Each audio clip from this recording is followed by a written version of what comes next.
I want to give a disclaimer. The church has never been perfect, nor has ever claimed to be perfect. And that's why scripture deals with conflict. We know that conflict resolution is talked about in the scriptures because of this very reason right here. There's been church hurt going on for a while now. We shouldn't be surprised by hurt and pain in the church because everyone in the church is still sinful without Christ. So that's my disclaimer as we get into this topic today. All right. And go ahead if you want to get into the definition of that, Los. Yeah. Let's talk about that real quick. I think church hurt means that you're in the church and you get hurt in the church. Okay. You know, a person who has been wounded by another church member or even a church leader, which is usually the case, a member or a leader within a church. You know, so when you're in like community, right, you're amongst imperfect people still needing redeemed, and you're entering into fellowship, and it's inevitable that there's going to be offense by a member or by a leader. You know, so that's what we're talking about when it comes to church hurt. Yeah, you get close enough to people, eventually you get hurt. Right. The church is no different. No matter what setting you're in, you get close enough to people, you're going to get hurt. And why expect not for it not to happen just because you're in a church building? Right. Right. And that's why I think that's why people avoid church. I think it's because it's full of people, and for some people who have social anxiety, or are very introverted, which I am. I'm very introverted, but I know the necessity of being amongst God's people, and I actually want to be amongst God's people. I love hearing stories, but it comes with that risk of being offended, being talked to a certain way, treated a certain way. But that's what happens. You know?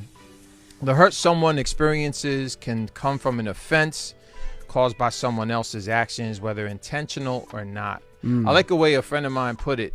He talked about in the church there's friendly fire. Right. You know what I'm saying? Friendly fire. Yeah. It's like that idea that, you're aiming for the enemy, and sometimes you end up shooting your own wounded in doing that. That happens in the church. Fire. Yeah. So in that indirect, pain caused by something you said, it could be even a joke that you said, or something, or you're busting on somebody, you're just carrying on, but sometimes it goes deeper than what you thought. Somebody will go home and think deeply about what you said. Absolutely. Now, that's not to create a phobia of fellowship in the church. It's just something that I think that's good to for us to be mindful of. Right. Wow. Yeah. That's good. So, what's going on, people? What's up? How's everybody going? Let me see. Robert Cole says, hurt people hurt people. Yeah. My son has been hurt. This is Sammy. My son has been hurt. It made me so sad. Took years to brush it off. See, and that's what I'm saying, like that. It can go really deep, It really can. And I think, we're going to talk about that. Yeah, absolutely. Yeah. Thank you for sharing that. I will say this, a person who's been wounded by a church member or a church leader, they're going to deal with confusion. Usually that's what comes first, or maybe a couple of these will come first in a different order, but you're going to deal with confusion. You're going to deal with anger, and you're also going to deal with the feeling of maybe feeling neglected. Right.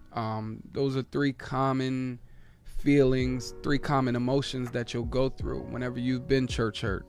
And that may eventually lead to withdrawal or separation from the church body. Right. Which is what we don't want. Right.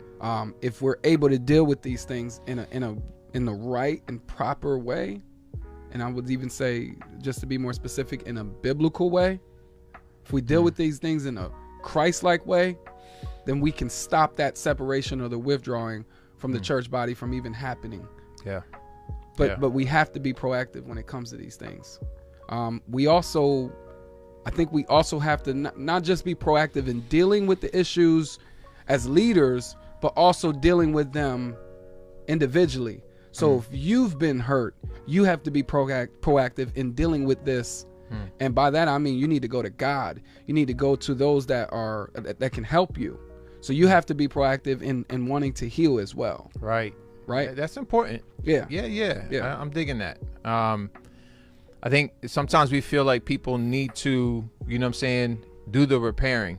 Yeah. And we forget that we have God to go to with our burdens, with our pain. Absolutely. You know, so there is that personal responsibility. Yeah. Involved. You know, people get hurt. Yeah. But I think sometimes the issue is it real? Which we would say yes. Yeah. But is it justified? You know, like, or is it self-inflicted, or is it fake? Okay. You know what I'm saying? Like, because you might have been hurt, and it might be your issue and not necessarily something that somebody else actually did. You know, Okay. It could be a low self-esteem issue, you know, that causes it. And it may be somehow I got triggered. Yeah. Right. Right. And then what? And then you blame that on someone else sometimes? That happens a lot. Okay. I've seen that in pastoral ministry a lot, where there's a lot of blame shifting on other people for what they did. And it's like, well, if you look at your own life, like especially someone who doesn't see the dysfunction, you know what I'm saying? Like, and how that's offensive and uncomfortable for others. Yeah. They tend to not look at it themselves, but they tend to project that on other people. I see what you're saying. That's difficult. It is. It's difficult to get somebody, because we have a hard time seeing our own. Yeah, I was going to say it's difficult to even be aware that you may have been the cause of some of that pain that you're going through. Right. Yeah. And maybe not even directly you, but some of the things that you've been through in life, right, have been the cause of, you know, like those wave effects. You went through something when you were younger, and somehow that got triggered later on because of something that you went through 15 years before. Right. And it just happened to be that person that stepped on that little triggered area, and now it makes it seem as if they're the main reason why. And it's like, nah, that came from the past, from undealt issues that you have, right? That could keep rising up. And that's usually, well, not usually the case. I think that is a common occurrence. You know what I'm saying? Yeah.